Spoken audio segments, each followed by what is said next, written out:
Dalam hadirat-Mu kami menyembah-Mu. Curahkanlah Roh-Mu atas kami.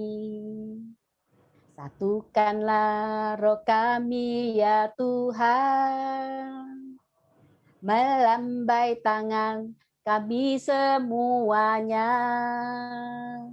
Dalam hadirat-Mu kami menyembah-Mu. Curahkanlah Roh-Mu atas kami. Roh tercurah dari surga. Roh tercurah dari surga. Bumi bersuka cita, roh tercurah dari surga. Bangsa-bangsa bersorak, roh tercurah dari surga. Gereja Tuhan dibangkitkan, roh tercurah dari surga. Gereja Tuhan dimenangkan, semua bangsa-bangsa kan mengaku bahwa Yesus Tuhan. Roh tercurah dari surga, roh tercurah dari surga. Bumi bersuka cita, roh tercurah dari surga. Bangsa-bangsa bersorak, roh tercurah dari surga. Gereja Tuhan dibangkitkan, roh tercurah dari surga. Gereja Tuhan dimenangkan, semua bangsa-bangsa kan mengaku bahwa Yesus Tuhan. Semua bangsa-bangsa kan mengaku bahwa Yesus Tuhan. Oh, haleluya. Kita beri sorak-sorak untuk Tuhan kita.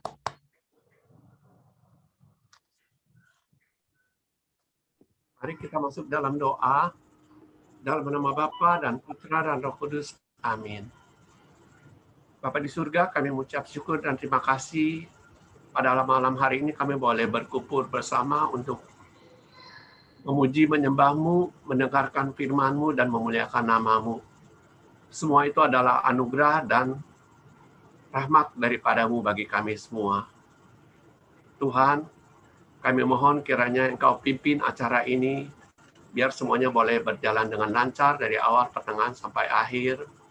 Berkati kami semuanya, berkati tim kami, baik bagian WL, singer, bagian host, dan bagian-bagian lainnya semua. Mohon penyertaan-Mu senantiasa, juga perwarta yang kami undang, Bapak Robi, kiranya Kau berkati kami semuanya, ya, juga umat yang hadir. Biarlah Engkau urapi kami semuanya dengan urapan-Mu yang baru. Beri kami hati yang siap dengan sepenuh hati untuk memuji, menyembah-Mu, untuk memuliakan nama-Mu, serta mendengarkan firman-Mu. Biar semuanya ini membawa kami mengalami lawakan-Mu, mengalami hadirat-Mu, dan mengalami sabda-Mu yang Kau tanamkan di dalam hati kami menjadi rema bagi kami semuanya. Kami serahkan acara selanjutnya ke dalam tangan kasih-Mu saja, Bapa. Beracara bagi kami semuanya. Berikan yang terbaik kepada kami. Kemuliaan kepada Bapa dan Putra dan Kudus, seperti pada permulaan, sekarang, selalu, dan segala abad. Amin. Mari teman-teman, kita bersama-sama naikkan syukur kepada Allah Bapa di surga. Mari kita menyenangkan hatinya, memberikan yang terbaik daripada pujian-pujian kita kepada Bapa kami di surga. Kami naikkan syukur,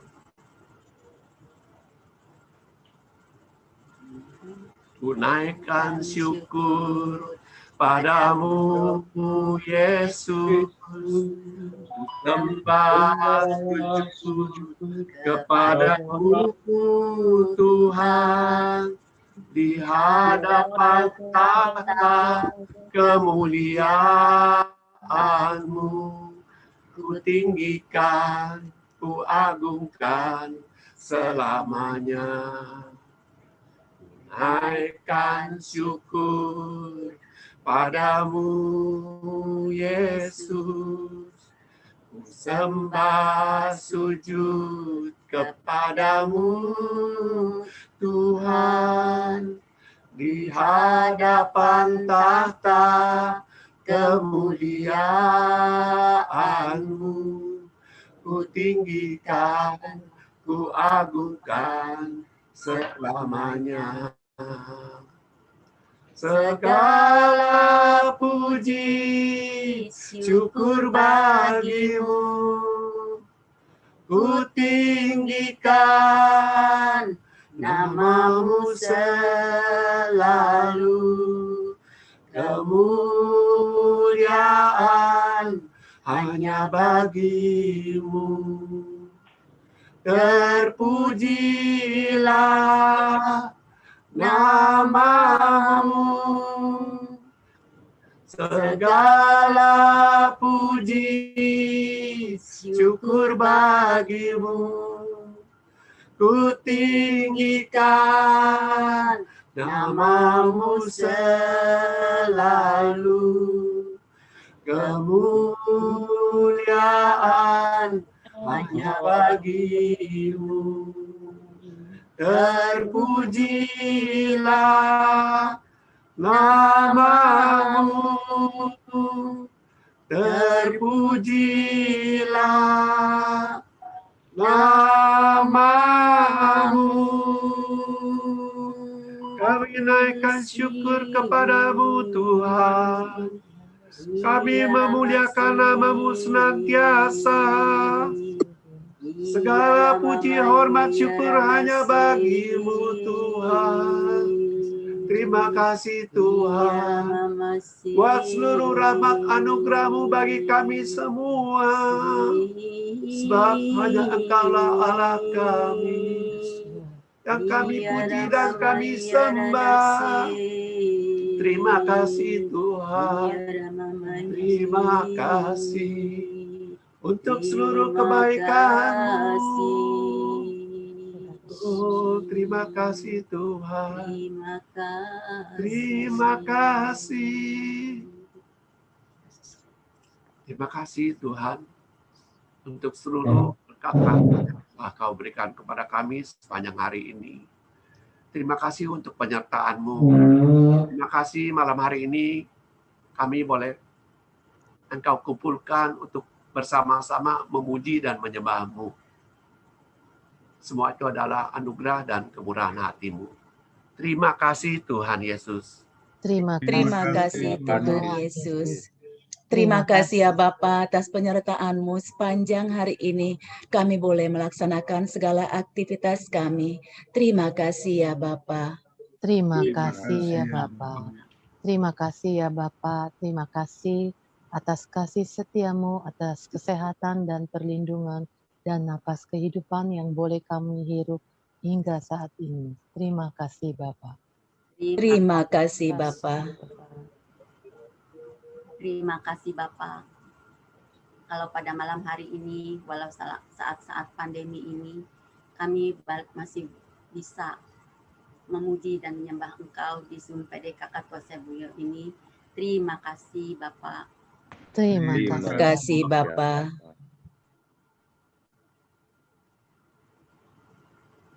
Ya Bapa, kami mengucap syukur dan terima kasih. Bila mana kami ada sampai saat ini Tuhan, itu semua bukan karena kuat gagahnya kami, kepintaran, kebaikan kami Tuhan. Itu semua merupakan anugerah dan kemurahan daripada. Terima kasih Bapa. Terima kasih Bapa.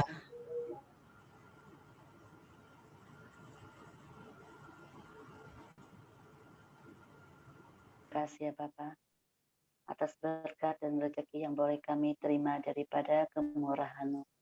Terima kasih ya Bapa. Terima kasih ya Bapa. Terima kasih ya Bapa atas kesehatan yang Kau berikan kepada kami dan juga atas penyertaan-Mu sepanjang hari ini. Terima kasih ya Bapa. Terima kasih ya Bapa.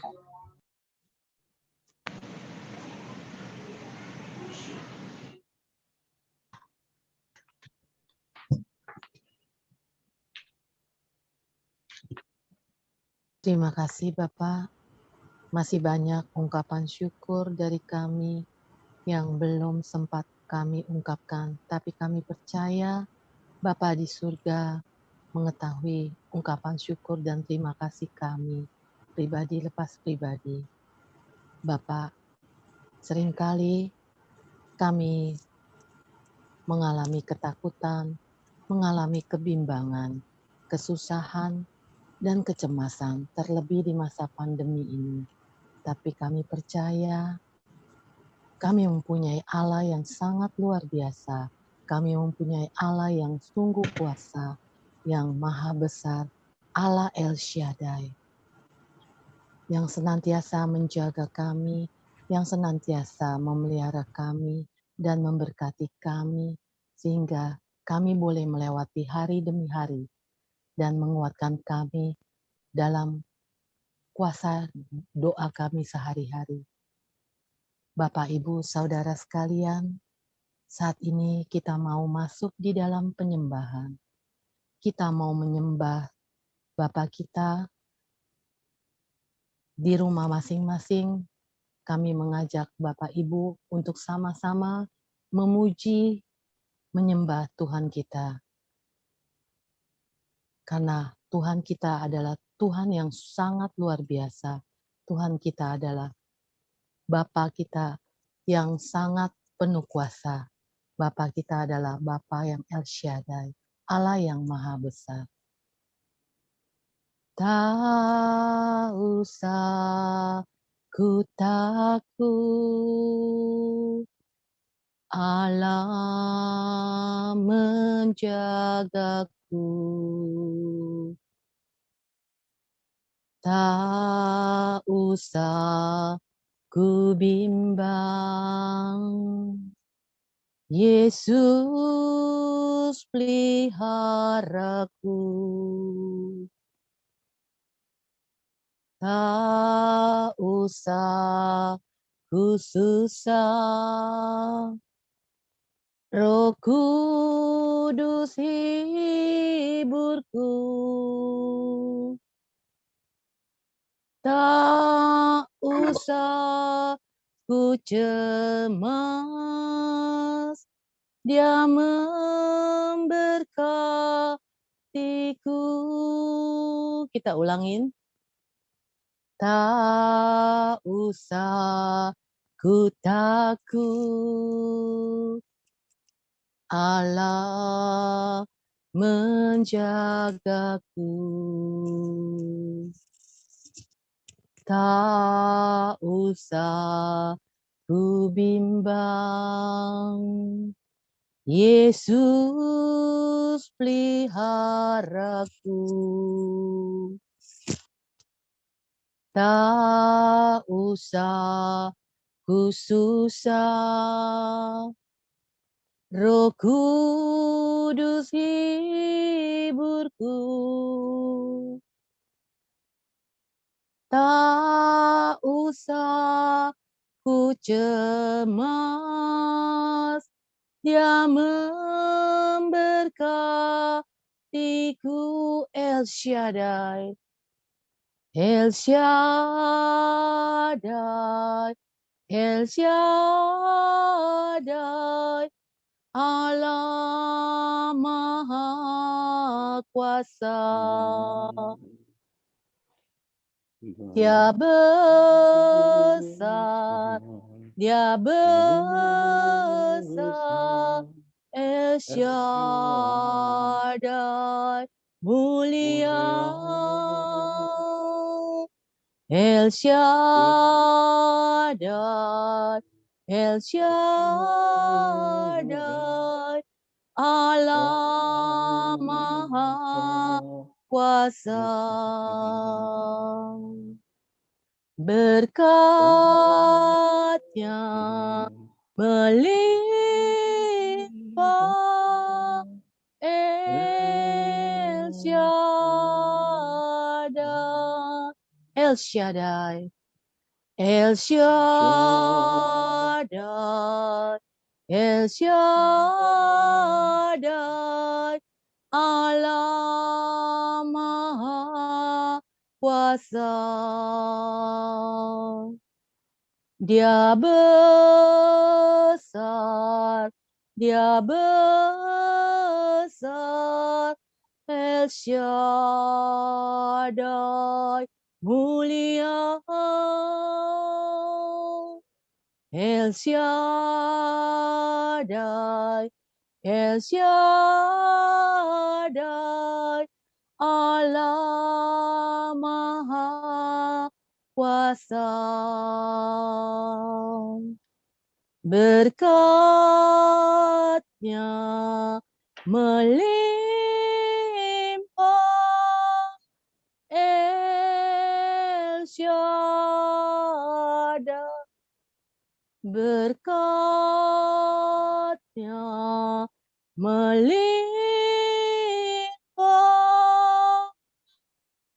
El Shaddai.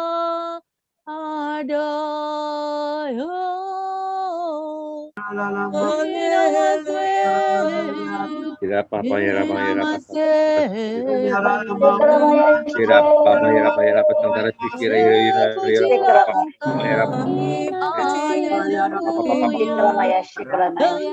kira papa ya rapa tantara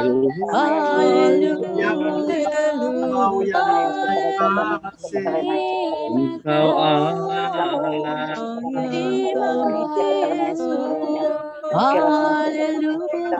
Allah El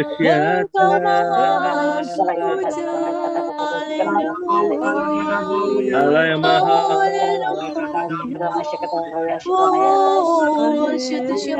kami sembah kami tinggikan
Terima kasih Yesus.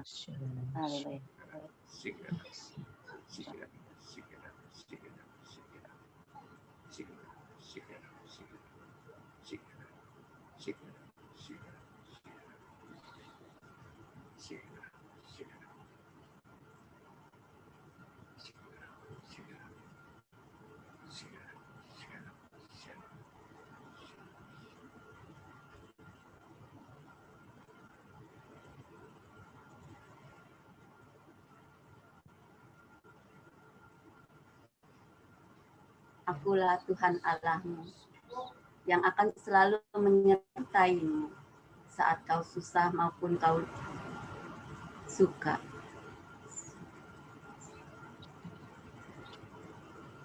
Janganlah khawatir akan apapun juga. Percayalah kepada aku. Datanglah kepada aku. Berserulah. Maka aku akan menyatakan kemuliaanku.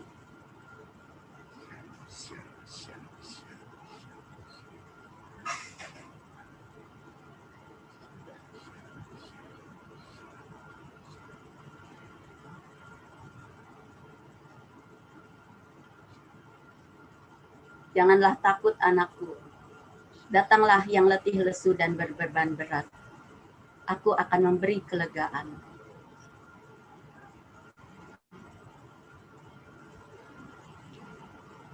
Carilah dahulu kerajaan Allah, maka padamu akan ditambahkan.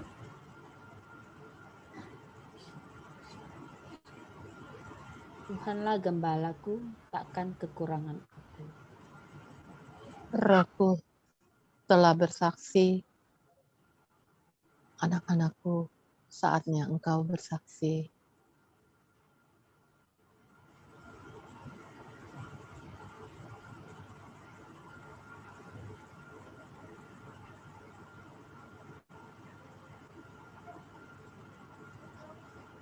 Yesus naik ke surga, kita rayakan. Yesus mengutus Roh Kudus, kita menantinya.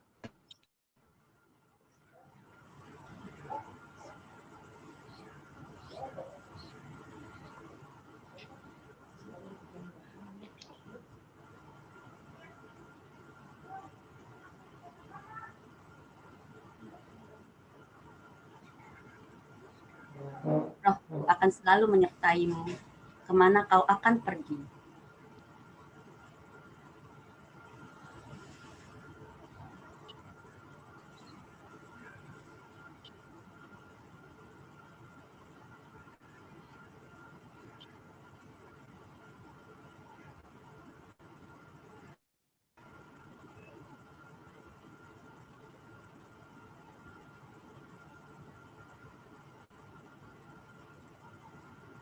Terima kasih Bapak, terima kasih atas lawatan-Mu pada malam hari ini.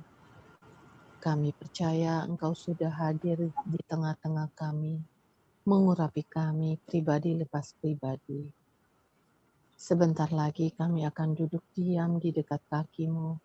Engkau buka telinga kami, jiwa dan pikiran kami untuk mendengarkan firman-Mu yang dibawakan oleh anak-Mu yang terkasih, Bapak Robi Jono Sowojo. Engkau urapi bibir dan lidah beliau, sehingga setiap perkataannya sungguh berasal daripada-Mu. Bersabdalah Bapa, kami siap untuk mendengar. Kemuliaan kepada Bapa dan Putra dan Roh Kudus, seperti pada permulaan, sekarang selalu dan sepanjang segala abad. Amin. Amin. Kami persilakan Pak Robi. Terima kasih. Shalom. Selamat malam Pastor Fernando. Selamat malam Bapak Ibu, saudara-saudara yang dikasihi Kristus. Saya percaya Bapak Ibu sudah buka puasa pada saat ini. Bapak Ibu, hari ini saya diberikan satu tema mengenai kuasa di dalam doa. Saya tertarik untuk membawakan tema ini, tetapi untuk menyoroti bagaimana kuasa itu bekerja di dalam kehidupan kita. Karena sebagai orang yang beriman, kita pasti sudah tahu, pasti yakin bahwa di dalam doa itu ada kuasa.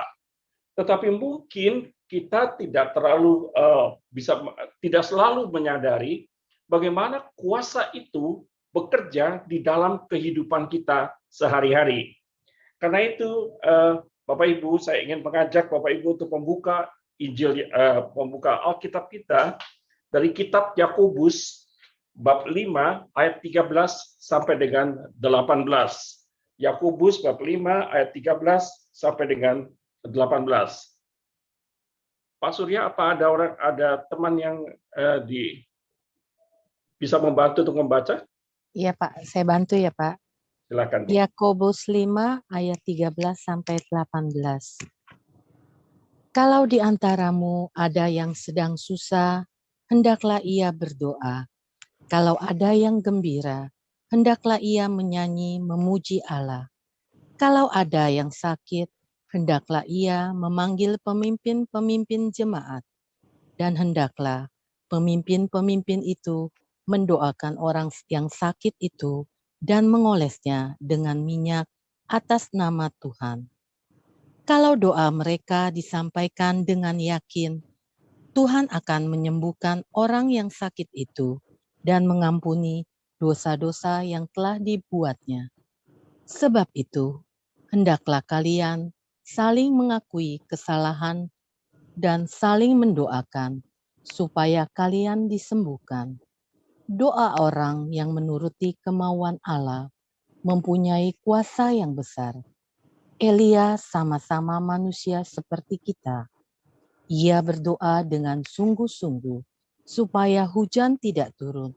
Maka hujan pun tidak turun selama 3,5 tahun.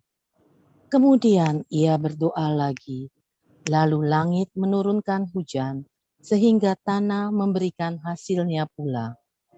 Saudara, demikianlah firman Tuhan.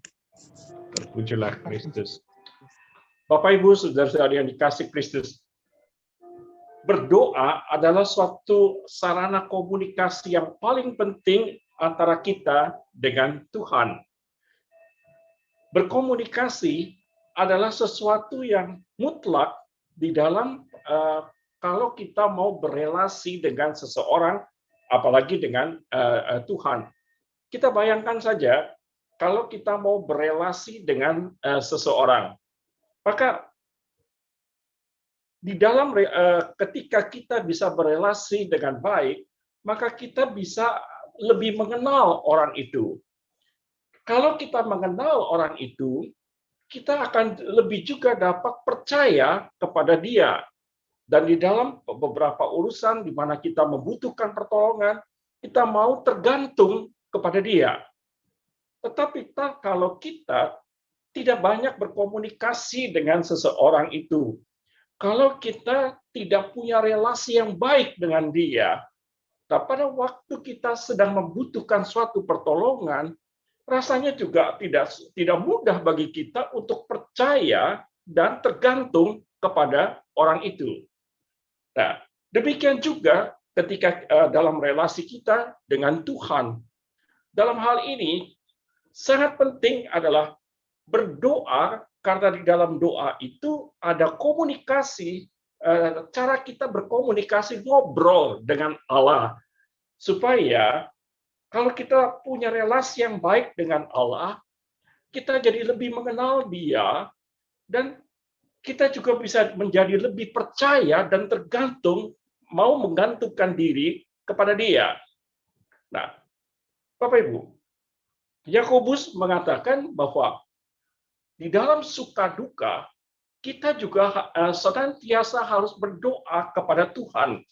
Di dalam ayat ke-13 dikatakan bahwa kalau ada seorang di antara kamu yang menderita, baiklah ia berdoa. Kalau ada seorang yang bergembira, baiklah ia menyanyi. Menyanyi di sini bukan menyanyi biasa, tetapi artinya menaikkan pujian, artinya berdoa juga. Kita bayangkan seperti ini. Kalau kita sedang susah, biasanya ya pastilah sebagai orang beriman kita akan berdoa. Tetapi yang paling sering dilupakan justru ketika kita sedang dalam sukacita, ketika kita sukses, ketika Tuhan memberikan kenikmatan hidup, seringkali kita justru melupakan, meninggalkan Allah. Nah, kalau kita mempunyai seorang sahabat yang baik, atau katakanlah kita mempunyai relasi yang baik sekali dengan pasangan hidup kita, dengan anak-anak kita, maka kita akan berbicara kepada sahabat ini, kepada pasangan hidup, kepada anak-anak kita, bukan hanya pada saat kita sedang dalam keadaan susah atau dalam keadaan sedih, tetapi ketika kita bergembira pun kita akan bercerita. Kita akan membagikan kegembiraan itu kepada orang-orang yang kita sayangi, orang-orang yang dekat dengan kita. Demikian juga Yakobus mengatakan seperti itu. Supaya kita mempunyai relasi yang baik dengan Tuhan, di dalam suka duka kita ngobrol dengan Tuhan. Kita berbicara dengan Tuhan. Kita katakan apa yang ada di dalam hati kita. Dengan demikian relasi kita semakin dekat dengan Tuhan, dan kita menjadi lebih bisa percaya kepada Dia. Bapak Ibu, yang menarik adalah di dalam ayat 14 sampai dengan 15 Yakobus mengatakan, kalau ada seorang di antara kamu yang sakit, baiklah ia memanggil para tua jemaat, supaya mereka mendoakan dia, serta mengolesnya dengan minyak di dalam nama Tuhan.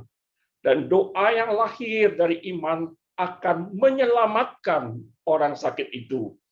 Dan Tuhan akan membangunkan dia, dan jika ia berbuat dosa, maka dosanya itu akan diampuni. Yakobus mau mengatakan dalam hal ini, kita terdiri dari tubuh, jiwa, dan roh.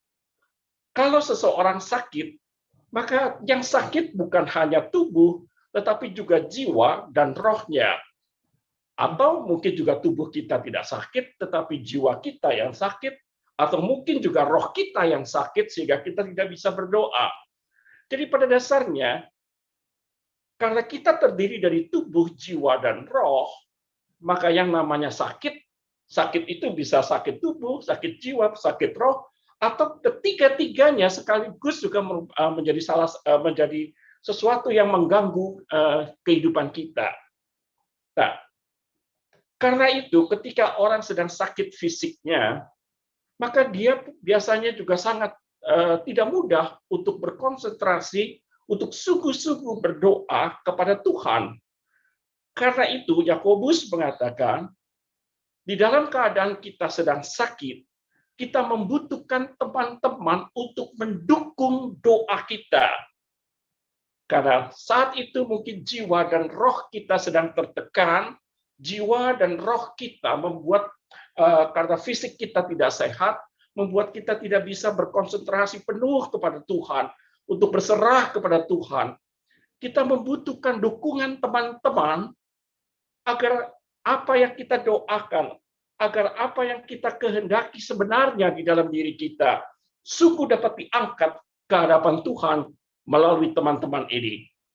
Inilah kenapa dikatakan bahwa kalau orang sakit, panggillah orang-orang yang mempunyai iman untuk berdoa, untuk mendoakan dia.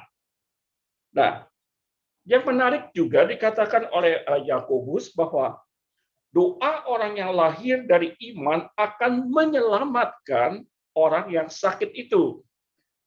Yakobus tidak mengatakan menyembuhkan, tetapi Yakobus mengatakan menyelamatkan orang itu.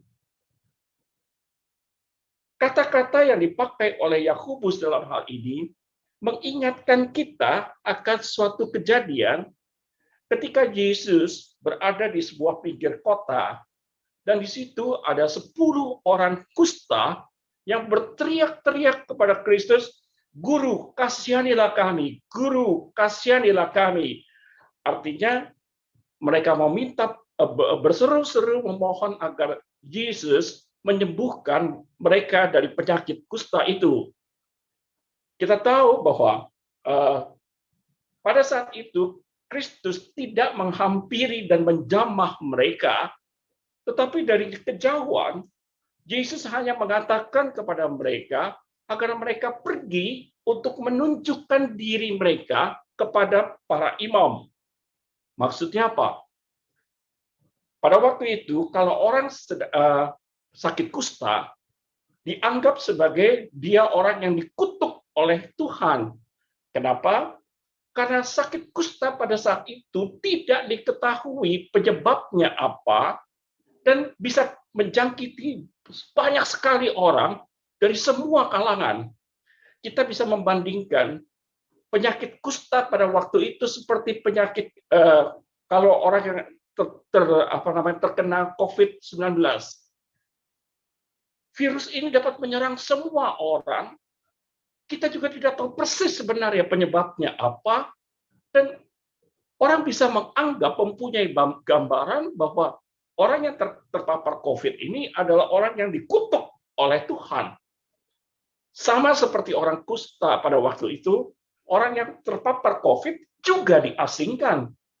Demikian juga yang terjadi pada waktu itu. Nah, karena ada kaitan, pada waktu itu keyakinan orang, ada kaitan antara dosa dengan suatu penyakit yang tidak tersembuhkan, Maka kalau orang sampai bisa tahir dari suatu penyakit kusta, maka dia dipercaya dosa-dosanya telah diampuni oleh Tuhan. Karena itulah orang yang sudah ditahirkan atau sembuh dari kusta harus memperlihatkan diri, membuktikan kesembuhannya itu kepada para imam, supaya para imam bisa mensahkan bahwa dia sungguh sudah dilepaskan dari kutukan dosa.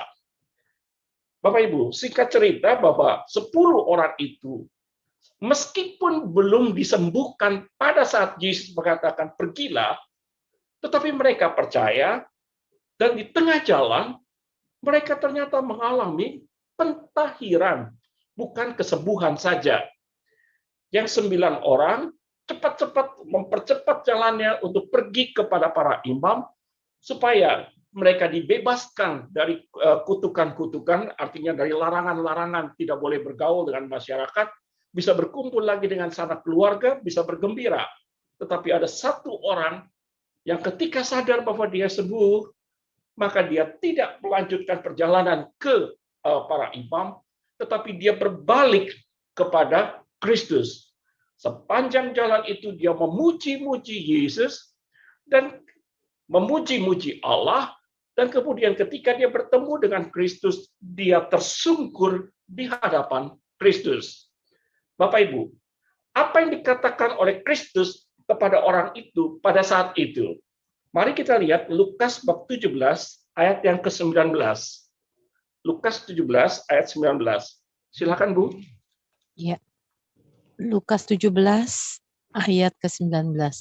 Lalu Yesus berkata kepada orang itu, "Bangunlah dan pergilah, karena engkau percaya kepadaku, engkau sembuh." Demikianlah Injil Tuhan. Menarik Bapak Ibu, bahwa di sini dikatakan bahwa 10 orang itu 10-10-nya disembuhkan, tetapi yang 1 orang ini, orang yang mau berterima kasih, orang yang mau bersujud di hadapan Tuhan, dia bukan hanya disembuhkan dari kusta, tetapi dia diselamatkan. Lukas 17 ayat 19 dengan sangat jelas dikatakan, imanmu telah menyelamatkan, bukan menyembuhkan engkau. Pengertian menyelamatkan dalam hal ini adalah relasi dia dengan Allah telah dipulihkan.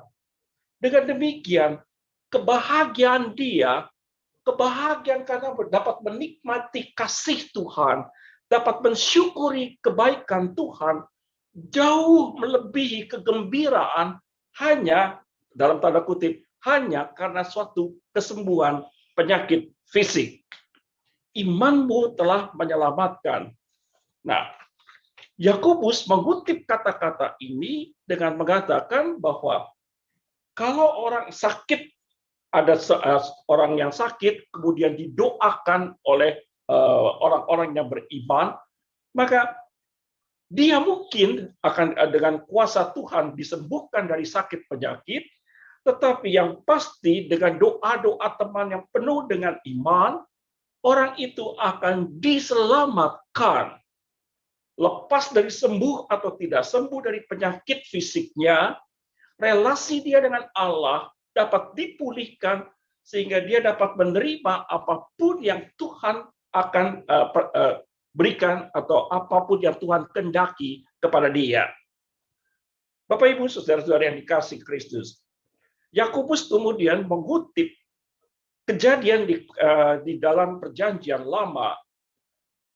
Yakobus ingin menunjukkan bahwa di dalam doa ada kuasa yang luar biasa. Yakobus menceritakan atau mengutip kejadian ketika Israel diperintah oleh Raja Ahab. Ahab masih keturunan dari Raja Daud, tetapi tidak seperti Daud, dia menyembah berhala. Dia tidak mau lagi menyembah Yahweh. Dia terpengaruh oleh istrinya Isabel, yang adalah wanita bukan orang Yahudi, dan dia bukan penyembah Yahweh. Sebenarnya di dalam Taurat ada suatu larangan besar bagi orang Yahudi untuk menikah dengan bangsa lain. Tetapi Ahab melanggar perintah itu dan akibatnya imannya hancur. Dia juga menjadi penyembah-penyembah Baal, penyembah-penyembah berhala. Allah mengutus Nabi Elia untuk mengingatkan Ahab karena Allah berjanji untuk terus mencintai keturunan Daud. Tetapi berkali-kali Elia mengatakan Ahab tidak percaya dan tidak mau mengindahkan. Karena itu, pada suatu saat Ahab berdoa kepada Tuhan agar Tuhan menunjukkan kuasanya kepada Ahab supaya Ahab sadar bahwa penguasa alam sentosa ini sungguh adalah Yahweh, bukan Baal-Baal yang disembah oleh istri dan dia. Nah, dengan doa Elia, maka selama 3,5 tahun di seluruh Palestina tidak terjadi hujan. Bisa dibayangkan kalau hujan tidak turun dalam 3,5 tahun, sungai-sungai menjadi kering, tanaman semua menjadi kering, semua orang akan menderita. Allah menunjukkan kuasanya melalui suatu pengabulan doa dari yang diucapkan oleh Elia. Dalam hal ini mau dikatakan oleh Yakobus, bukan karena Elianya yang nabi yang luar biasa sehingga dia bisa menutup langit 3,5 tahun. Bukan itu yang mau ditunjukkan, tetapi mau ditunjukkan ada kuasa yang luar biasa ketika seseorang berdoa. Bapak Ibu, saudara-saudari yang dikasihi Kristus, kuasa di dalam doa seringkali tidak kita sadari, karena ketika Allah menjawab doa-doa kita, Dia bukan hanya memberi kepada kita apa yang kita mau, apa yang kita pikirkan, tetapi Tuhan senantiasa memberi yang terbaik. Dan karena keterbatasan kita seringkali tidak dapat menangkap apa yang terbaik untuk diri kita. Karena itu, banyak kali ketika Allah menjawab doa-doa kita, ada kuasa yang Dia tunjukkan di dalam menjawab doa kita, kita seringkali justru tidak sadar bahwa Allah telah menjawab dengan memberi yang terbaik. Akan tetapi, di dalam beberapa kejadian, Allah juga menunjukkan kepada kita bahwa apa yang kita doakan, sesuatu yang sebenarnya di luar lagi kemampuan kita. Ketika kita berdoa, Allah menunjukkan kuasanya secara spektakuler, secara begitu nyata. Kenapa? Karena ketika Allah menunjukkan kuasanya secara begitu spektakuler, Allah mau meyakinkan saudara dan saya bahwa setiap doa pasti didengar oleh Allah dan bahwa Dia mampu untuk memberikan apapun yang saudara dan saya kehendaki. Jadi ada kalanya Tuhan menjawab kita seperti apa yang kita kehendaki dengan cara yang spektakuler, dengan cara mujizat-mujizat, untuk menunjukkan Dia mendengar doa kita dan Dia punya kuasa untuk melakukan itu. Tetapi di dalam banyak hal, Allah bekerja tanpa kita sadari, karena Dia bekerja dengan cara dan hasil yang sangat sempurna, yang tidak dapat kita tangkap. Bapak Ibu, saudara-saudari yang dikasihi Kristus, di dalam Alkitab ada banyak sekali cerita, tulisan-tulisan bagaimana Allah bekerja di dalam kuasanya yang luar biasa, di dalam menjawab doa-doa orang yang percaya kepadanya. Tidak mungkin kita membahas semua. Saya mencoba mengutip tiga kutipan saja untuk memperlihatkan bagaimana kuasa Allah yang dahsyat bekerja dan bagaimana kuasa itu dapat kita imani bahwa itulah suatu pekerjaan Allah yang sangat luar biasa. Bapak Ibu, mari kita lihat Kisah Para Rasul bab 16 ayat 24 sampai dengan 26. Kisah Para Rasul bab 16 24 sampai dengan 26. Silakan Bu.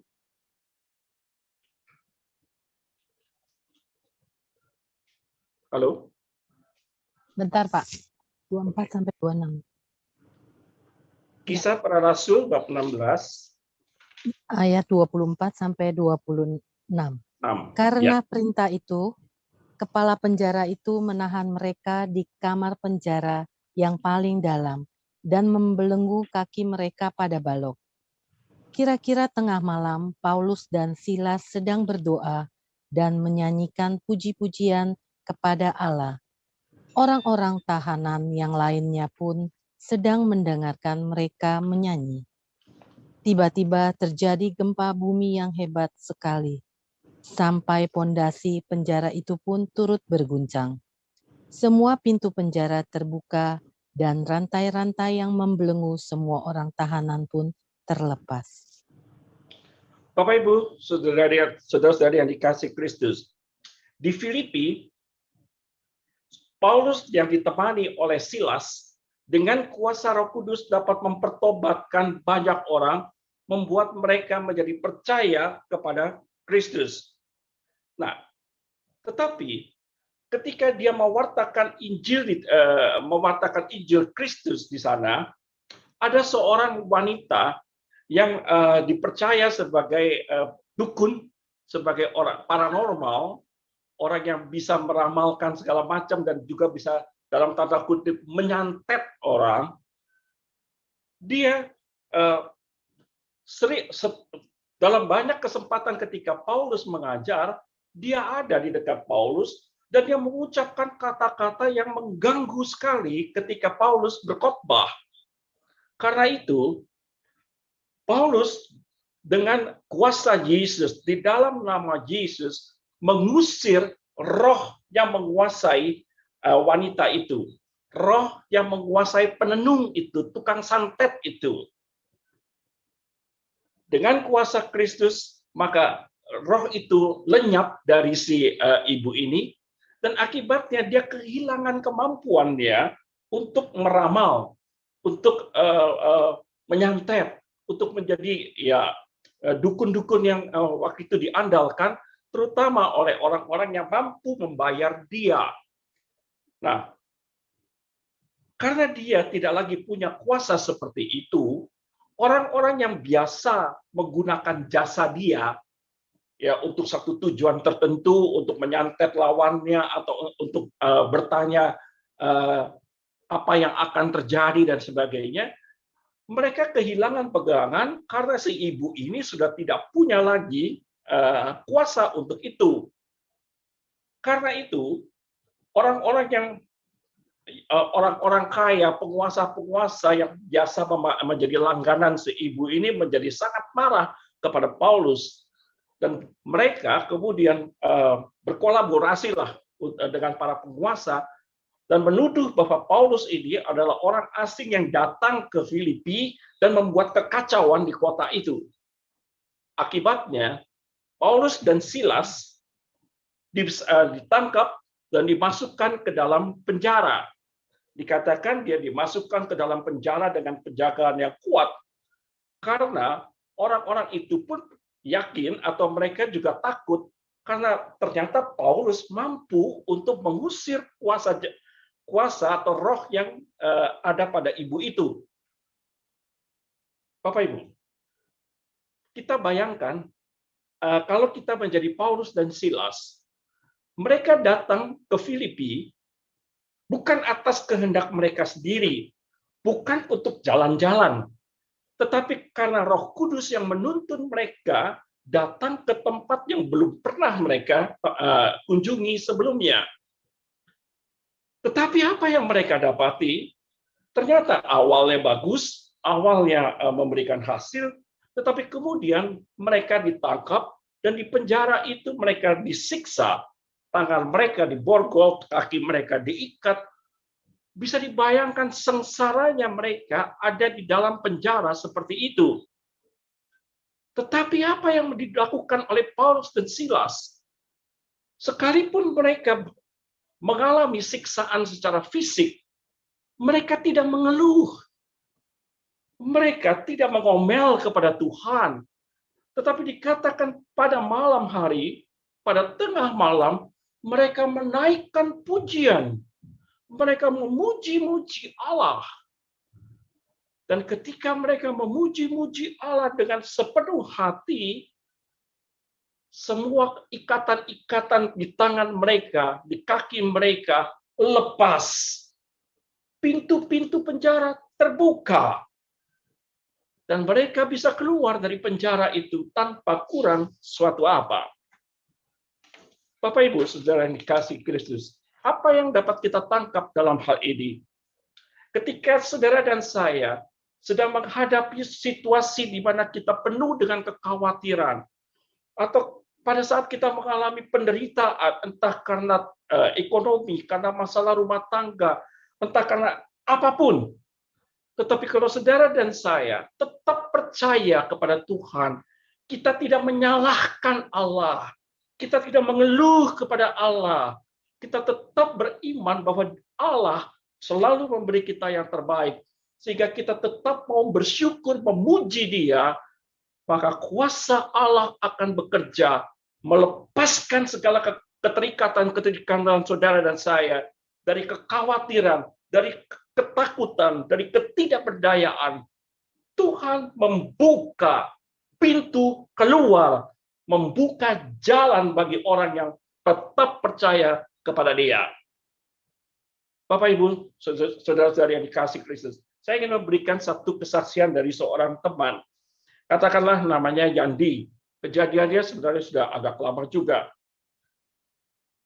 Pada suatu malam, kira-kira jam 1, jam 2 pagi, dia dikejutkan telepon di rumahnya berbunyi, dan ada orang yang memberitahu bahwa pertokoan di mana dia ada toko di salah satu pertokoan di pertokoan itu sedang mengalami kebakaran yang hebat.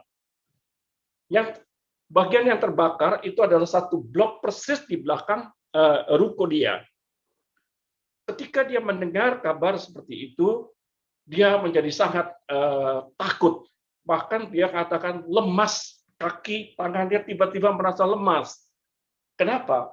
Karena sekitar 5-6 tahun yang lalu, toko dia menjual obat-obat, toko dia pernah mengalami kebakaran dan membuat dia praktis bangkrut pada saat itu. Perlahan-lahan, hampir dalam 2 tahun dia baru bisa pulih, dan dia mencicil toko yang dia miliki sekarang. Dan karena itu ketika mendengar bahwa itu toko itu tidak dikatakan bahwa toko itu terbakar, tetapi dikatakan kompleks pertokoan di tempat dia rukonya ada sedang terbakar hebat, dia betul-betul kaget, betul-betul takut. Bapak Ibu, teman ini yang dia mengatakan kalau dia mau ke garasi mobilnya untuk mengambil mobil di carportnya, maka dia harus melewati ruang tamu. Dan di ruang tamu itu ada salib cukup besar. Dia katakan bahwa setiap hari, kalau dia mau bekerja, dia selalu menyempatkan diri, entah 1 menit atau setengah menit, dia berdoa di depan salib itu. Dan dikatakan bahwa dia bersaksi, malam itu, di dalam ketakutan dia, dalam kebingungan dia karena mendengar tokonya terancam kebakaran hebat seperti itu. Ketika dia berada di depan salib, dia berdoa dan berseru, dia menangis dan berlutut di hadapan salib. Dan dia katakan, Tuhan, tolong Tuhan. Saudara, yang dia mengatakan dia nggak tahu berapa lama dia menangis di depan salib itu. Tetapi ketika satu saat dia merasa dia mendengar suara Tuhan, suara itu begitu jelas, tetapi hanya singkat. Dia mendengar kata-kata, jangan takut, aku mencintai engkau. Sederhana kata-kata, jangan takut, aku mencintai engkau. Kata-kata ini membuat Yandi seperti mendapat suatu siraman air dingin yang menyegarkan. Kemudian ketika dia mulai mempunyai kekuatan, dia memutuskan untuk pergi untuk melihat apa yang terjadi. Tetapi kemudian ketika dia ada di dalam mobil, baru mau berangkat, dia berpikir bahwa tidak ada gunanya malam itu dia harus pergi ke tokonya. Karena kalau memang sudah sedang terjadi kebakaran yang hebat, rasanya dia juga tidak akan bisa untuk menyelamatkan barang-barang dia. Dengan keyakinan seperti itu, dia tidak jadi pergi, dan dia kembali tidur, dan dia katakan dia juga tidak mengerti, dia bisa istirahat dengan baik. Besok pagi-paginya baru cepat-cepat dia pergi ke tokonya untuk melihat apa yang terjadi. Sebenarnya dia sudah bersiap diri untuk menghadapi segala sesuatu yang paling pahit sekalipun. Tetapi ternyata ketika dia datang ke sana, tokonya itu selamat, tidak terbakar. Bapak Ibu, apa yang dikatakan oleh Yandi bukan hanya kesaksian bahwa dia diselamatkan, artinya tokonya tidak terbakar, tetapi dia mengatakan ketika dia berlutut di hadapan Tuhan dan dia mendengar suara Allah, menjawab doa dia, ada suatu ketenangan di dalam diri dia. Dia seperti dilepaskan dari keterikatan, ketakutan, kekhawatiran akan masa depan dia. Kata-kata itu begitu sejuk ada di dalam telinga dan hatinya. Jangan takut, aku mencintaimu.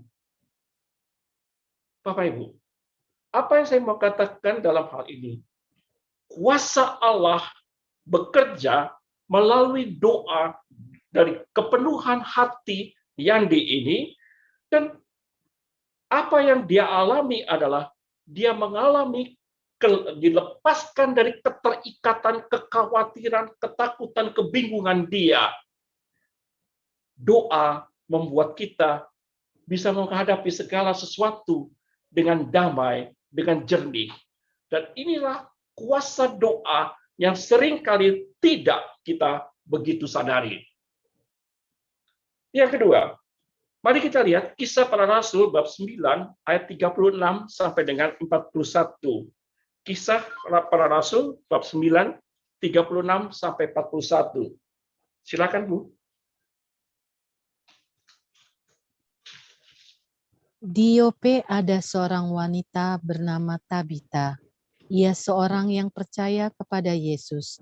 Namanya di dalam bahasa Yunani ialah Dorcas, yang berarti rusa. Ia selalu saja melakukan hal-hal yang baik dan menolong orang-orang miskin.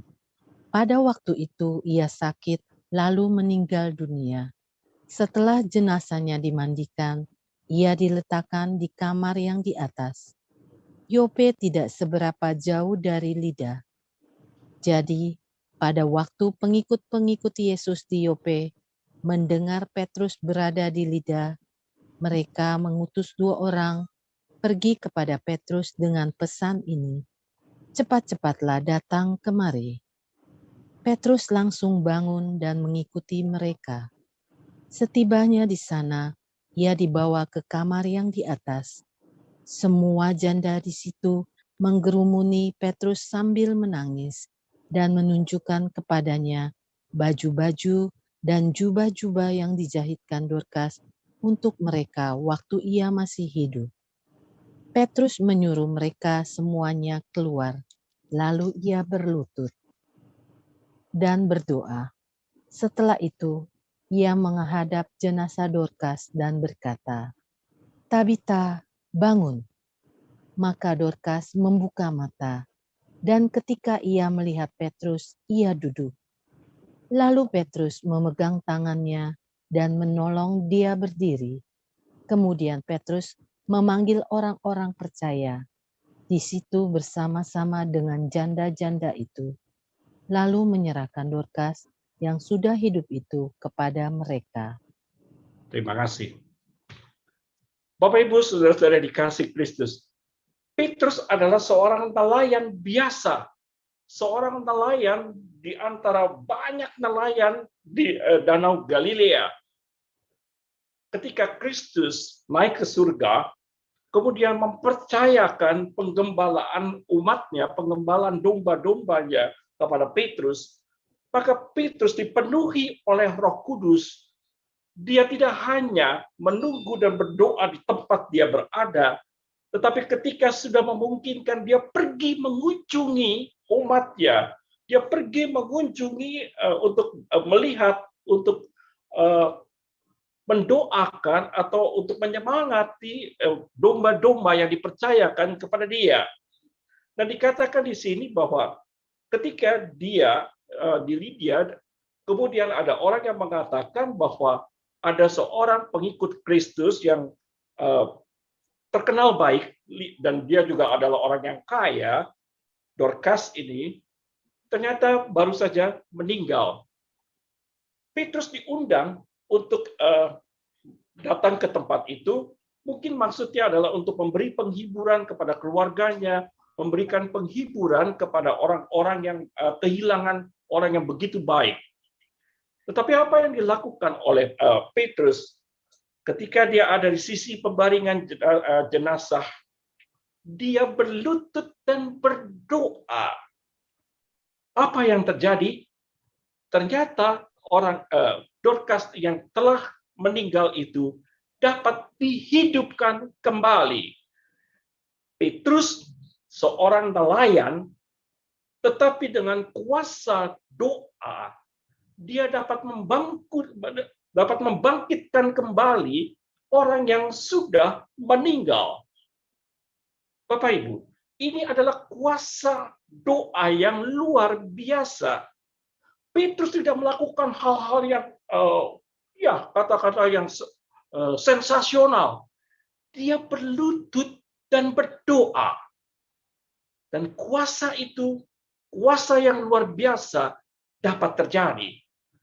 Bapak Ibu, saudara-saudari yang dikasih Kristus, mungkin saat ini kita tidak punya kuasa seperti Petrus untuk membangkitkan kembali orang-orang yang fisiknya sudah meninggal. Tetapi kalau saudara dan saya sungguh percaya kepada Tuhan, kalau saudara dan saya hidup di dalam doa, maka doa saudara dan saya dapat membangkitkan lagi orang yang jiwa dan rohnya mengalami kematian. Orang yang jiwanya mengalami kematian adalah orang-orang yang tidak bisa mengampuni orang lain. Orang-orang yang selalu melihat orang lain dari sudut yang paling jelek. Orang-orang yang selalu penuh dengan iri hati. Mereka mungkin tubuhnya sehat, tetapi jiwa mereka mengalami sakit keras, bahkan mati di dalam perasaan mereka. Atau orang-orang yang bersikap kejam, tidak mengenal belas kasih kepada orang-orang di sekitarnya yang sedang menderita. Kalau saudara mau, kalau saudara sungguh-sungguh percaya pada kuasa Tuhan, saudara bisa berdoa dan menghidupkan jiwa yang sudah mati seperti itu. Orang yang mati rohnya, orang yang tidak lagi percaya kepada kuasa Tuhan, orang yang tidak mau lagi berdoa kepada Tuhan, entah karena dia berada di dalam kesulitan yang hebat, atau sebaliknya, ketika dia hidupnya terlalu senang, dan dia merasa bahwa dia tidak membutuhkan Tuhan lagi. Apa yang dapat saudara dan saya lakukan adalah dalam hal ini, berlutut dan berdoa. Mintalah kuasa dari Allah, sehingga saudara dan melalui doa saudara, orang-orang yang mengalami kematian di dalam jiwa dan rohnya, mereka boleh mengalami kebangkitan kembali. Inilah kuasa di dalam doa. Yang ketiga, mari kita lihat apa yang ditulis di dalam Keluaran bab 15, 22 sampai dengan 25. Keluaran bab 15, 22 sampai dengan 25. Silakan, Bu. Kemudian Musa membawa bangsa Israel dari Laut Gelaga menuju ke padang gurun Syur. Selama 3 hari mereka berjalan melalui padang gurun tanpa menemukan air. Lalu sampailah mereka di tempat yang bernama Mara, tetapi air di situ pahit sekali, sehingga tidak bisa diminum. Sebab itu, tempat itu disebut Mara, artinya pahit. Maka orang-orang itu mengomel kepada Musa dan bertanya, "Apa yang akan kita minum?" Musa berdoa dengan sungguh-sungguh kepada Tuhan. Lalu Tuhan menunjukkan kepadanya sepotong kayu. Kayu itu dilemparkan Musa ke dalam air, lalu air itu menjadi tawar sehingga dapat diminum. Di tempat itu, Tuhan memberi peraturan-peraturan kepada mereka, dan di situ juga Ia mencobai mereka. Oke. Bapak Ibu, saudara-saudara yang dikasih Kristus, kutipan ini menceritakan ketika bangsa Israel sudah menyeberang dari Laut Teberau dan mereka sudah lepas dari pengejaran bala tentara Firaun. Tetapi ketika mereka ada di seberang danau Laut Teberau, maka mereka melihat bahwa semuanya adalah padang gurun. Dan di padang gurun itu begitu kering, tidak ada air. 3 hari mereka berjalan, mereka sudah mulai takut karena bekal air yang mereka bawa sudah mulai dalam keadaan kritis, mulai habis. Harapan mereka mulai sedikit mereka merasa gembira ketika melihat ada sumber air, tetapi ternyata ketika mereka lihat, ketika mereka cicipi, ternyata sumber air itu, airnya di Mara itu terasa pahit, nggak bisa diminum. Karena itulah mereka menjadi sangat putus asa, mereka mulai marah kepada Musa, dan menganggap bahwa Musa lah yang mencelakakan mereka. Bahwa Musa mengajak mereka keluar dari Mesir untuk mati sia-sia, mati kehausan, kelaparan di padang gurun yang kering seperti itu. Orang-orang Israel ini seperti lupa ketika Musa mengajak mereka menyeberangi Laut Teberau secara begitu ajaib. Mereka lupa ketika Musa menunjukkan tanda-tanda sampai 9 kali untuk membuat orang Israel boleh keluar dari tanah Mesir. Mereka lupa semua itu. Dan ketika mereka mulai kehabisan air, mereka marah. Dan mereka dikatakan bukan hanya marah, tetapi mereka sebenarnya mengancam Musa dengan untuk membunuh Musa karena dianggap dia orang yang paling bertanggung jawab terhadap kejadian ini. Dalam keadaan terdesak seperti itu, sebagai seorang manusia, Musa juga pasti takut. Musa lari kepada Tuhan. Musa berdoa kepada Tuhan. Dan Tuhan kemudian menunjukkan jalan kepada Musa. Dia melihat ada kayu, dan dengan mengambil kayu itu dan mencelupkan kepada sumber air yang tadinya pahit itu, dan tiba-tiba air di situ berubah menjadi air yang manis, artinya bukan terasa manis, tetapi suatu air yang dapat menyegarkan, yang dapat diminum. Bapak Ibu, saudara-saudara yang dikasih Kristus, saya ingin menceritakan sharing dari seorang teman. Katakanlah namanya Andi. Suatu saat dia merasa sangat sedih karena istrinya, katakanlah namanya Agnes, yang mengalami kematian yang begitu mendadak setelah mereka menikah selama 35 tahun lebih. Di dalam pernikahan itu, Andi senantiasa merasa hidupnya bahagia bersama dengan Angel ini. Mereka berdua sebelum menikah pun sudah sama-sama aktif di dalam pelayanan. Angel dikaruniai Tuhan suara yang baik, suara yang bagus, dan dia senantiasa bisa menjadi worship leader, dia senantiasa bisa mengajak orang berdoa dan memuji Tuhan. Sedangkan Andi adalah seorang pemain gitar yang handal. Sehingga di mana-mana mereka bisa berdua, bisa melayani di mana-mana, dan membawa sukacita di mana-mana, dan mereka sendiri pun merasakan sukacita di dalam pelayanan. Singkat cerita, ketika anak-anak mereka sudah menikah dan kemudian Andi sudah pensiun, mereka lebih bebas lagi untuk memberikan waktu tenaga mereka untuk melayani. Mereka sering pergi ke panti-panti jompo dan menghibur orang-orang tua-tua di sana dengan mengajak mereka menyanyi. Andi bermain gitar dan Angel bernyanyi dan sebagainya. Mereka merasa hidup mereka bahagia. Karena itu ketika Angel tiba-tiba mengalami kematian mendadak karena dia ada diabetes dan kemudian gula darahnya drop sehingga mengalami kematian yang mendadak, Andi sungguh-sungguh sangat sedih dan tidak bisa menerima keadaan seperti itu. Dia saking sedihnya, dia tidak lagi punya kemauan, katakanlah keberanian atau kemauan untuk datang ke persekutuan doa, untuk melayani atau ikut bermuji-muji Tuhan. Karena dia merasa bahwa Tuhan memperlakukan dia dengan tidak adil. Selama ini, dia hidup dengan baik dengan istrinya, dan dia sudah melayani Tuhan, bekerja dengan jujur, tetapi kenapa Tuhan membiarkan dia mengalami nasib seperti ini? Bapak Ibu, di dalam kesedihan Andi, dia bahkan semakin lama bukan hanya tidak bisa datang tidak mau datang lagi ke persekutuan doa, bahkan dia tidak mau datang ke misa, dia pun tidak mau lagi berdoa kepada Tuhan.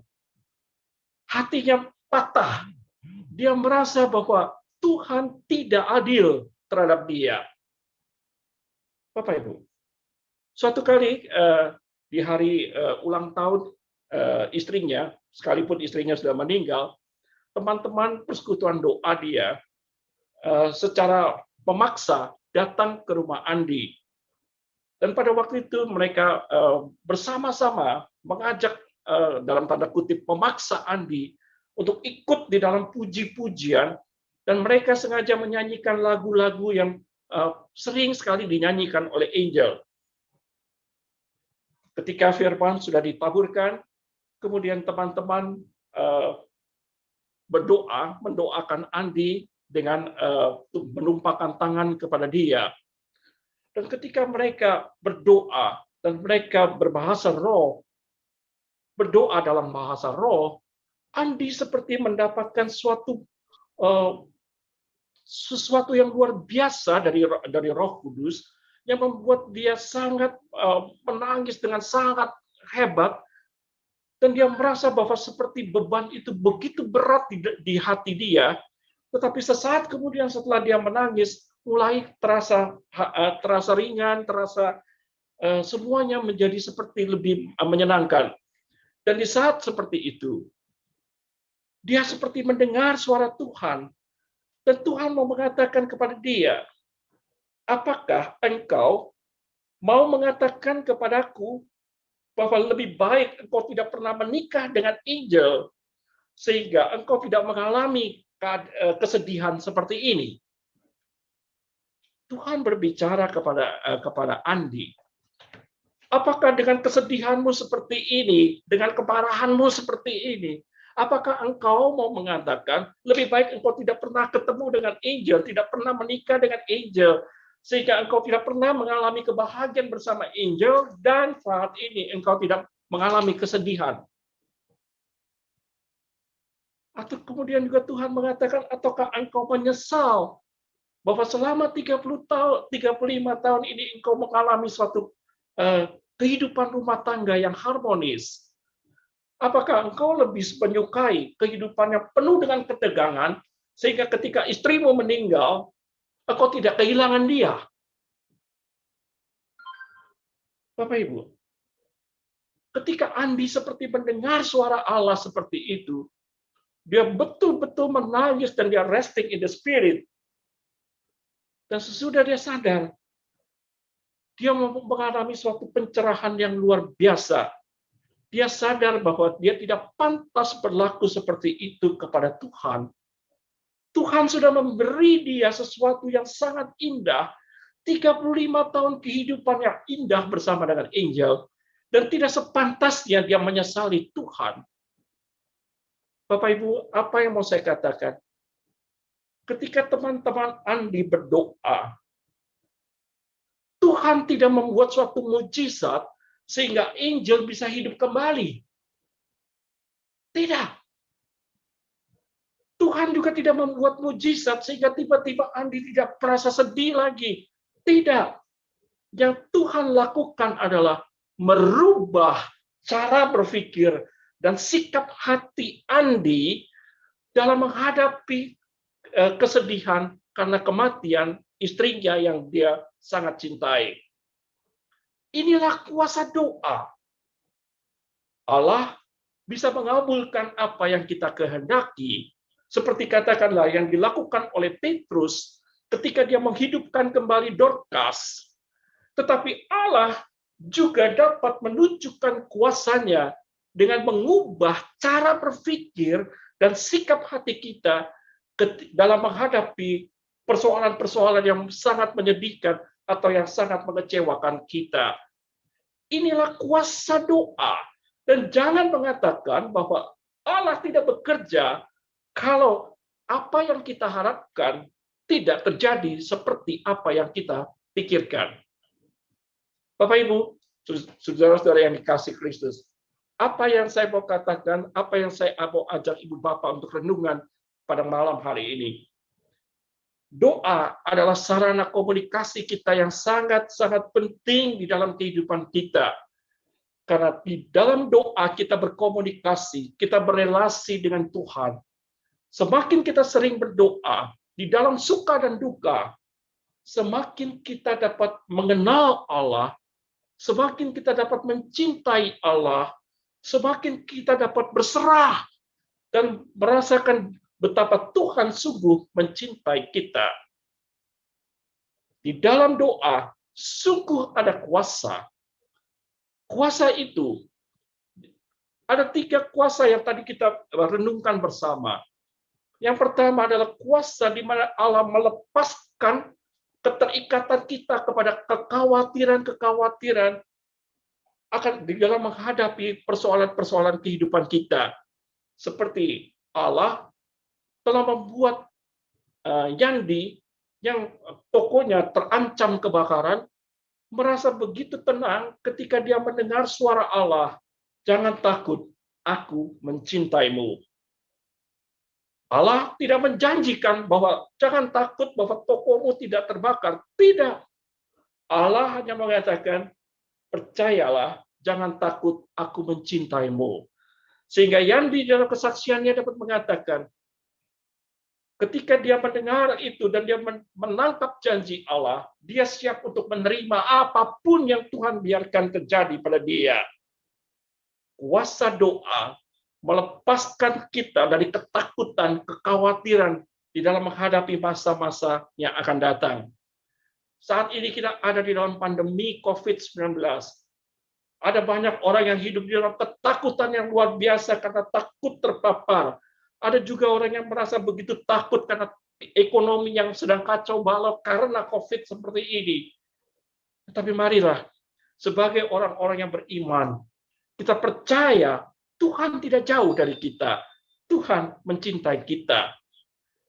Hal yang kedua, dalam kuasa Tuhan, tidak ada sesuatu yang menghalangi kuasa Tuhan. Bahkan Petrus, seorang nelayan biasa, dapat membangkitkan Dorcas yang sudah meninggal. Kuasa yang luar biasa ada di dalam doa. Tetapi kuasa yang spektakuler seperti itu tidak selamanya Tuhan percayakan kepada kita. Mungkin Tuhan tidak mempercayakan saudara untuk menghidupkan kembali orang yang sudah meninggal dalam arti fisiknya. Tetapi saudara dan saya dengan kuasa doa, dengan iman kita kepada Allah, kita dapat berdoa dan menghidupkan orang-orang yang jiwa dan rohnya mengalami kematian, mengalami mati suri karena ketakutan, karena kecemasan, karena kebingungan, karena kebencian, dan sebagainya. Kita bisa berdoa untuk menghidupkan, agar kuasa Allah menghidupkan mereka kembali. Dan kuasa doa yang ketiga, Tuhan mungkin tidak mengabulkan seperti apa yang kita inginkan, tetapi Tuhan dapat mengubah cara berpikir dan sikap hati kita di dalam menghadapi persoalan-persoalan yang harus kita hadapi. Mari kita bawa ini semua di dalam kehidupan kita, dan mari kita tutup di dalam doa. Dalam nama Bapa dan Putra dan Roh Kudus. Amin. Tuhan, terima kasih pada malam hari ini Engkau izinkan untuk merenungkan betapa dahsyat kuasa di dalam doa. Seringkali kami mengukur keberhasilan doa dari apakah Engkau mengabulkan apa yang kami inginkan atau Engkau mendiamkan begitu saja. Tetapi malam hari ini Engkau memperlihatkan kepada kami kuasa di dalam doa bukan hanya untuk memberikan apa yang kami inginkan, tetapi kuasa di dalam doa membuat kami sadar betapa Engkau mencintai kami, sehingga kami dapat berserah, sehingga kami dapat percaya apapun yang Kau berikan itulah yang terbaik buat hidup kami. Kami boleh bersyukur Tuhan, karena dengan kuasa Roh Kudus-Mu, Engkau membimbing, Engkau mendampingi kami di dalam suka duka hidup kami. Sehingga dalam situasi seperti apapun, kalau Engkau mau, segalanya tidak ada yang mustahil. Tetapi kalau Engkau berkehendak lain, Engkau dapat mengubah cara berpikir dan sikap hati kami, sehingga kami tetap percaya Engkau adalah keselamatan kami. Tuhan, biarlah sebentar lagi kami akan beristirahat. Biarlah semua firman yang Kau tanamkan di dalam hati kami, yang Kau izinkan untuk kami dengarkan pada malam hari ini, boleh meresap di dalam hati dan pikiran kami, sehingga kami dapat mempunyai iman kekuatan yang baru, iman kekuatan untuk menghadapi segala persoalan di dalam kehidupan ini. Kami berdoa dengan perantaraan Yesus Kristus Tuhan dan Juru Selamat kami. Amin. Dalam nama Bapa, Putra, dan Roh Kudus. Amin. Terima kasih Bapak Robi. Mari Bapak Ibu kita tanggapi firman Tuhan malam ini dengan satu pujian. Kita mau katakan, tiada yang seperti Engkau. Tiada yang seperti Engkau. Begitu mengasihiku, Kau Tuhan sanggup menjawab semua seru doaku. Tiada yang seperti Engkau. Begitu mengasihiku, Kau Tuhan sanggup melawan seluruh kehidupanku. Aku percaya Tuhanku ajaib, Kau turun tangan memulihkanku. Aku percaya Tuhanku dahsyat, Kau turun tangan memberkatiku. Tiada yang seperti Engkau. Begitu mengasihiku, Kau Tuhan sanggup menjawab semua seru doaku. Tiada yang seperti Engkau. Begitu mengasihiku, Kau Tuhan sanggup melawan seluruh kehidupanku. Aku percaya Tuhanku ajaib, Kau turun tangan, memulihkanku. Aku percaya, Tuhanku dahsyat, Kau turun tangan, memberkatiku. Kau turun tangan, memberkatiku. Terima kasih Tuhan untuk firman-Mu malam ini. Engkau mengajar kami Tuhan untuk membangun satu relasi dengan Engkau melalui doa ya Tuhan. Karena Engkau mengajar kami, memberitahu kepada kami bahwa ada kuasa dalam doa kami Tuhan. Engkaulah Allah kami ajaib luar biasa Tuhan. Engkau yang memulihkan setiap dari kami Tuhan. Engkau memberkati setiap dari kami Tuhan. Terima kasih ya Bapak. Kiranya Engkau juga berkati Bapak Robi bersama keluarga. Berkati kesehatan mereka ya Tuhan. Berikan kesehatan yang baik. Jadikan Bapak Robi seorang berkat firman-Mu dimanapun ia menyampaikan firman-Mu Tuhan. Kiranya firman ini disampaikan, nama Engkau yang dipermuliakan. Terima kasih ya Bapak.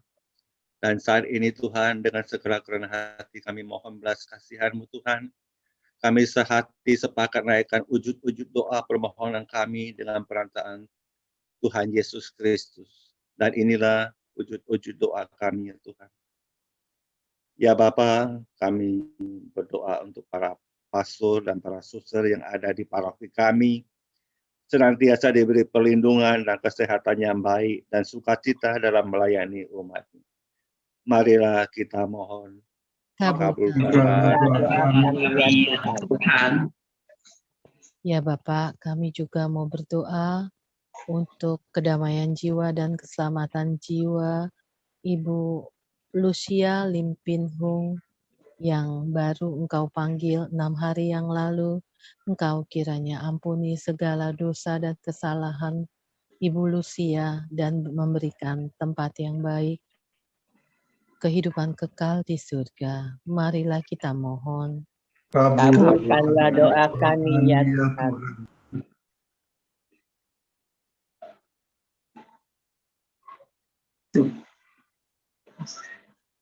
Ya Bapa yang baik, kami mau berdoa untuk Ibu Ayin agar tangannya bisa disembuhkan dan juga untuk Aking agar matanya juga dapat disembuhkan, juga adik Melissa agar sakit epilepsinya juga Engkau dapat sembuhkan, juga Maria agar kandungnya dapat stabil, juga dengan Ibu Rita, Ibu Leni anak-anaknya dapat disembuhkan. Juga kami mau berdoa untuk Lea yang sedang mengalami sakit kantong kemihnya ada batu. Kiranya Tuhan Engkau campur tangan untuk menyembuhkan Bu Lea agar dia segera pulih kembali dan dapat beraktivitas seperti biasa. Juga dengan Bu Leni agar sakit batuknya dapat Kau sembuhkan. Juga dengan Bapak Indiwan yang tadi sore terjatuh dari motor, agar pundak tangan kanannya dan mata kaki sebelah kiri yang terkilir, agar kiranya Tuhan menjamah dan menyembuhkannya, sehingga semuanya baik adanya. Juga untuk Leo dan Maria, agar diberi pekerjaan yang cocok. Itulah semua doa-doa permohonan kami. Kami mohon. Kabulkanlah doa kami ya Tuhan.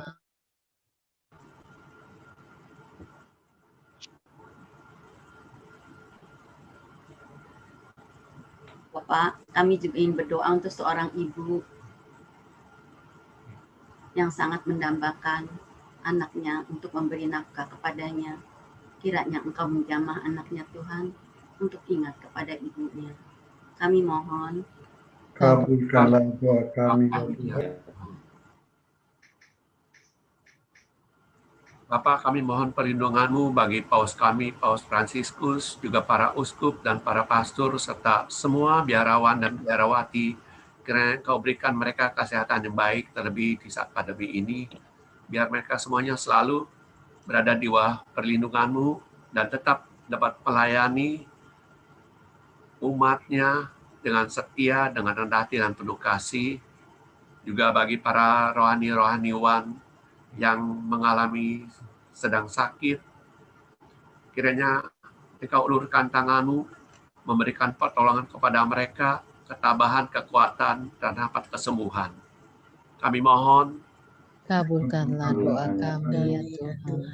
Ya Bapa, kami juga ingin berdoa untuk Ibu Dewi agar diberikan kesehatan yang baik dan agar diabetesnya agar selalu dapat stabil.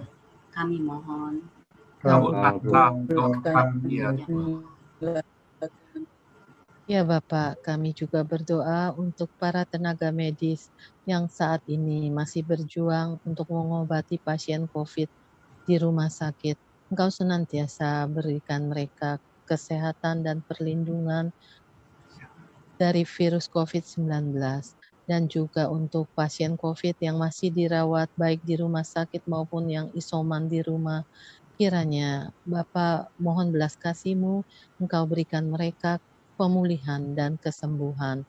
Untuk keluarga yang ditinggalkan karena sakit ataupun karena COVID, kiranya Bapa Engkau ampuni segala dosa dan kesalahan mereka dan Engkau berikan mereka kehidupan kekal di surga. Marilah kita mohon.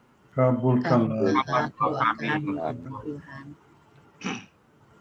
Bapak, kami juga mohon bagi wabah COVID yang semakin bermutasi, terutama di India dan lainnya.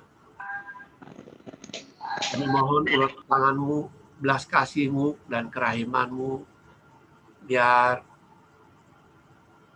seluruh orang-orang yang terkena COVID semakin hari semakin Kau luputkan, Kau beri kesembuhan kepada mereka, juga bagi mereka yang telah meninggal kiranya Kau ampuni kesalahan dosanya dan berikan tempat yang terbaik kepada mereka di surga sana. Kami mohon, kabulkanlah doa kami ya Tuhan. Ya Bapa yang baik, kami juga berdoa bagi para lansia umat kami di paroki. Biarlah Engkau senantiasa memberikan kesehatan di dalam kesendirian mereka. Biarlah Engkau senantiasa memberikan roh sukacita bagi para lansia di paroki kami. Marilah kita mohon.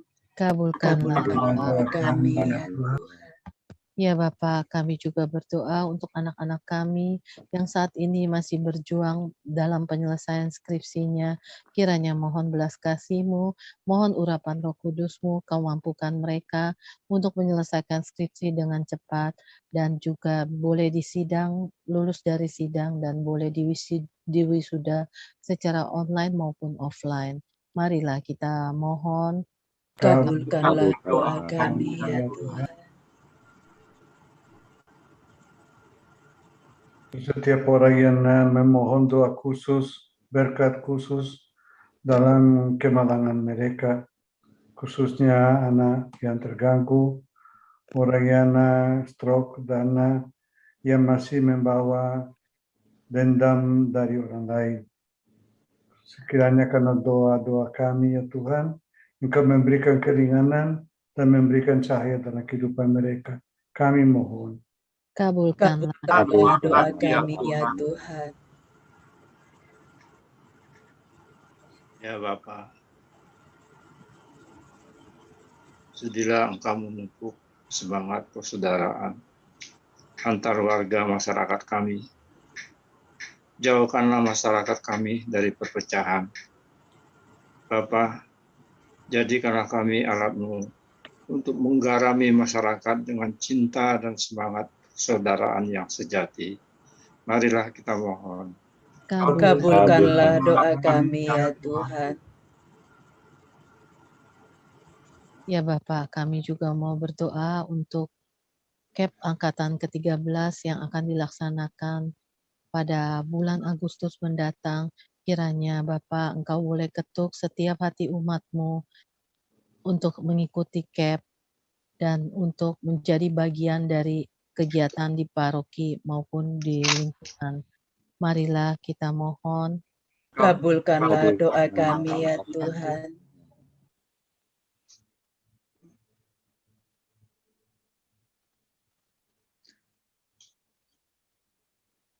Untuk kepentingan kita masing-masing, mari kita hening sejenak.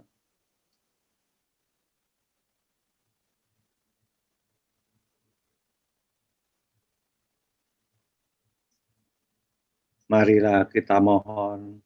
Kabulkanlah doa Kabulkanlah kami ya Tuhan. Ya Bapa, inilah semua ujung-ujung doa kami Tuhan. Kini Engkau kabulkan seluruh waktu dan kehendak. Terima kasih ya Bapa. Terima kasih untuk malam yang indah ini Tuhan, di mana kami boleh memuji, menyembah, memuliakan nama Engkau Tuhan. Terlebih lagi mendengarkan sabda-Mu Tuhan. Kami tidak hanya mau menjadi pendengar Tuhan, tapi kami mau menjadi pelaku-pelaku firman-Mu dan saksi-Mu dimanapun kami berada. Kiranya kuasa Roh Kudus-Mu Tuhan memampukan setiap dari kami. Kiranya melalui hidup kami Tuhan, nama Engkau dipermuliakan. Terima kasih Bapa, dan sebentar kami akan berpisah satu sama lain. Kiranya kasih damai sejahtera-Mu Tuhan senantiasa menyertai hidup kami. Terima kasih Bapa. Untuk doa berkat kami persilakan Pastor Fernando. Tuhan beserta kita. Sekarang dan selama-lamanya.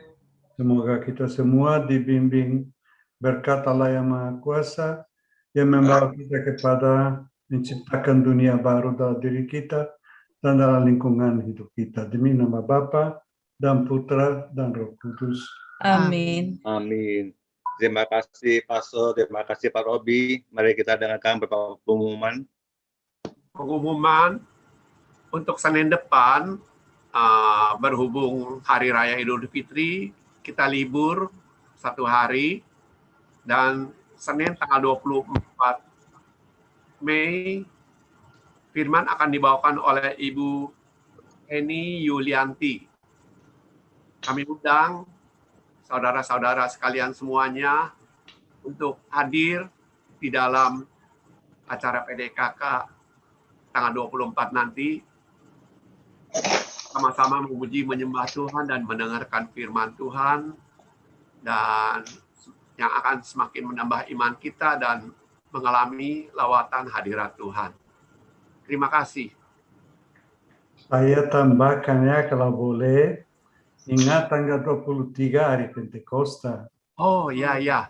Maka siapa yang secara pribadi atau bersama-sama bisa ikut novena Pentakosta atau di gereja atau online, itu sangat bermanfaat dalam kekompakan kita. Maka mungkin kita sedikit akan mengenalnya pada tanggal 24. Terima kasih. Oke, terima kasih Pastor. Terima kasih Pak Surya pengumumannya. Terima kasih Pastor, terima atas berkatnya, dan terima kasih Pak Robi atas firman-Nya. Juga Bapak Ibu sekalian atas kehadirannya. Terima kasih. Mari kita sebagai lagu penutup kita memuji Bunda Maria sebagai Bunda kita.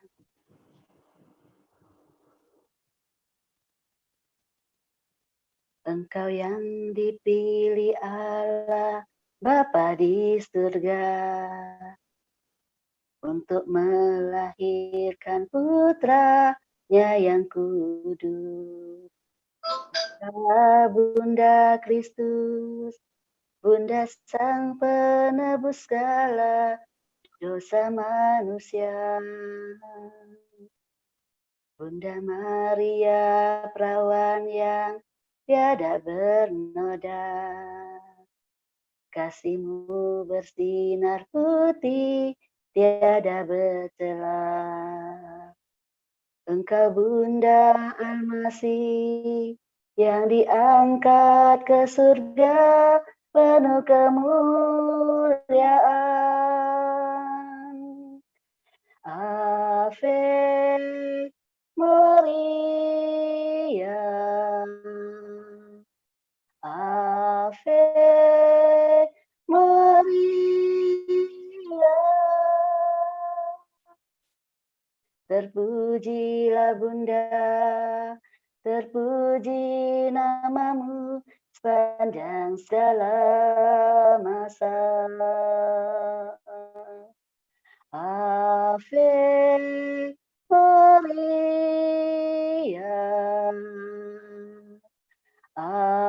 Ave Maria. Syukur kepadanya, Tuhan yang pengasih selama-lamanya.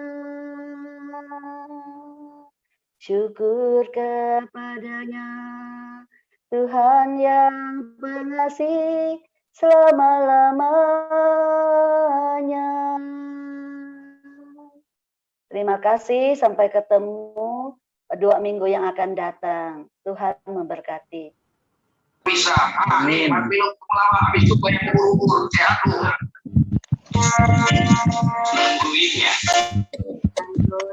Terima kasih Pak Robi. Terima kasih Pak Robi. Terima kasih Pak Robi. Terima kasih Pak Robi semuanya.